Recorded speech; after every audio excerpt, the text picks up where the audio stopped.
Today's video is about NDAs, or non-disclosure agreements. So I was in a situation yesterday that I get a lot of calls about. Potential consultant clients of mine called me and they wanted to show me something that they're working on. Before they showed it to me, they wanted me to sign an NDA. And very politely and very nicely, I explained to them that under absolutely no circumstance would I ever be able to do such a thing. So this is a video explaining why I choose not to sign the vast majority of NDAs. And if you stick around until the end, I'll give you a few examples that will tell you when it might make sense for you to actually sign an NDA. First of all, what are NDAs? They're contracts that are intended to basically ensure confidentiality. They usually require the signing party not to disclose any confidential information relating to whatever idea, invention, or whatever it is that you're actually about to deal with. And in theory, that sounds reasonable, right? Like most people would want to make sure that the person in front of them is not going to steal their ideas. But that's just in theory though. Like almost all of them are super overbroad, super impractical, and despite you hearing about them all the time on your favorite legal show, in real life, lawyers use NDAs in very specific circumstances, and they make sure that they're actually narrow. They're not going to be covering everything. So here's why I refuse to sign the vast majority of NDAs that I come across. The first reason is that I actually get absolutely nothing out of it. Most NDAs are actually always one-sided.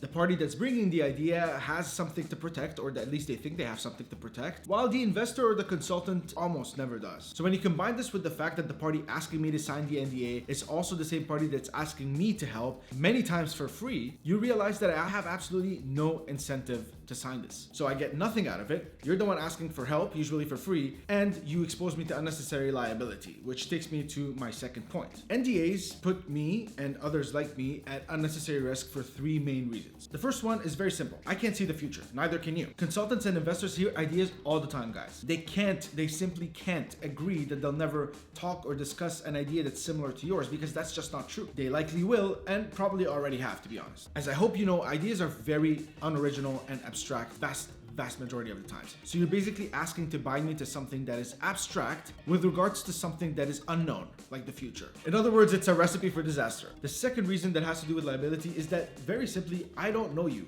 You could be shady, you could be litigious, and my legal side wants to protect itself just like you are trying to protect yourself. Historically, NDAs have been used in very shady ways multiple times. For example, tobacco companies used to dangle them in front of people that wanted to speak up about health risks. And others can use this as a form of legal bullying. For example, if they don't like you anymore, or if something is not going their way, they can literally take you to court based on that NDA for whatever reason, if it's general enough, and a lot of them are. Even if they know that it's frivolous and they're not going to win, it's just going to be unnecessary time and money spent on something that literally brings me absolutely nothing. Number three, which you're probably going to hear about a lot, is fiduciary responsibility. A lot of people that you would be talking to in a situation like this either are running a company or are sitting on the board of a company, and in either way, they have a fiduciary responsibility to the company. Fiduciary responsibilities are the highest levels of responsibility that the law puts on someone towards either a company or an individual. And the easiest way to put yourself at a potential conflict of interest is by signing an NDA. So many things that you can do without even notice would put you at an unnecessary conflict. And that's because they're, for the most part, unenforceable.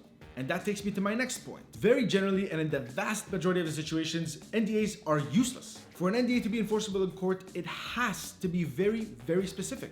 And that very specific thing has to have been obviously violated. And like I said in the beginning, they are almost never specific. They're practically always overbroad. And if they are specific, you are likely going to need a lawyer to review them and keep track of them, because you should absolutely never sign an NDA without having a lawyer review it first. And if you get a lawyer to review it and keep track of it, that gets expensive. And the fourth reason is a little bit more philosophical, but it's still very true. You have to understand that my reputation and consequently my career rely on my professionalism and being able to maintain secrecy. It is practically entirely to my detriment to do anything that harms you. But with that being said, there are certain instances where it actually makes more sense to consider signing an NDA. Now, the number one reason, in my opinion, that I think most people will sign an NDA that actually makes sense is going to be if they're going through negotiations or an M&A of some type that requires them to disclose sensitive information like health records, user data, intellectual property. Now, in that case, it makes a lot more sense. Both parties have something to lose and both parties have something to protect. In this case, an NDA actually works. It's something that I would highly recommend. The second reason is when your idea is a little bit more than just an idea,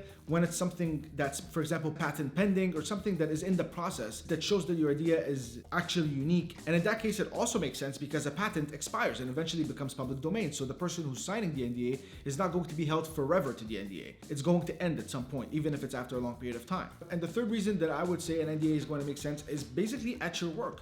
If there's an employer and employee relationship, most of the time you're going to have an NDA in your contracts, and that's completely fine. An employer is going to have trade secrets that they want to protect in a lot of cases, and as long as it's specific, then it might make more sense because you're protecting something very niche and you want to make sure that the employees are not going to take it and basically compete against you in the future or disclose your secrets to the public. Now, I hope this helps, and I know it sounds counterintuitive, and I know it's something that people are going to be thinking that maybe this is coming out of bad intentions, but absolutely not. Just as much as the person bringing the NDA is trying to protect themselves, the person who is being asked to sign the NDA also has to protect themselves. And given all of the reasons that I've mentioned, there is practically no incentive, the vast majority of the situations, for me to agree to sign an NDA. So I hope this clarifies. Ask me your questions in a comment. I always try my best to answer all the ones that are really worthwhile, or I can even make a video about it and make your life a lot easier. That's it for today, Habibis. Thank you so much for watching. It's one life. Live it right, and make sure to protect yourself when it comes to this kind of stuff. It can get very ugly very fast. See you tomorrow.